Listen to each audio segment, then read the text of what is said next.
Pinterest scroll করতে করতে জুতোগুলো দেখে ভাবলাম যে আরে এগুলো তো আমরা স্কুল লাইফে পরতাম, আর এগুলোর দাম নাকি এখন হাজার হাজার টাকা। তো ভাবলাম চলো এরকমই একটা জুতো বানানো যাক। তো ঘরে আমার ক্লাস 11 আর 12 জুতোটা পড়েছিল, এটা একদম ভালোই ছিল, শুধু একটু নোংরা ছিল। তো ভাবলাম এটাকে আজকে একটা মেকওভার দিই। চলো এটাকে ফার্স্টে ক্লিন করতে হবে। তো আমি এটাকে ভালোভাবে পরিষ্কার করে নিয়ে এসেছি, আর এটার উপর একটুখানি ডিজাইন করব। তো তার জন্য আমি ভাবলাম ইউজ করব এই পুরোনো একটা ব্যাগ, এটার মধ্যে অনেক ডিফেক্ট হয়ে গিয়েছে। তো এর জন্য আমি স্ট্র্যাপটা ইউজ করছি, একটাই স্ট্র্যাপ ইউজ করেছি, করে এটার সেলাইটা আমি মাঝখান দিয়ে খুলেছি, খুলে এটাকে একটুখানি চওড়া করে নিয়েছি। আর তারপরে যেটুকু লেন্থ আমার লাগবে সেরকমভাবে দুটোভাবে এটাকে কাট করেছি। আর তারপরে অনেকক্ষণ ধরে ধৈর্য ধরে বসে বসে চারিদিকে একটু ফুলের মতো ডিজাইন করেছি, এটা আমি জুতোর একদম সামনের দিকটাতে লাগাবো।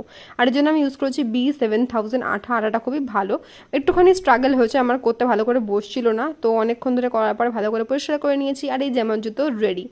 তো এটা হচ্ছে ফাইনাল লুক। তোমাদের কেমন লাগলো কমেন্ট করে কিন্তু জানিও। আমার কিন্তু খুব ভালো লেগেছে এরকম বিনা পয়সাটা এরকম জুতো বানিয়ে। তো দেখা হয় পরের ভিডিওতে। টাটা।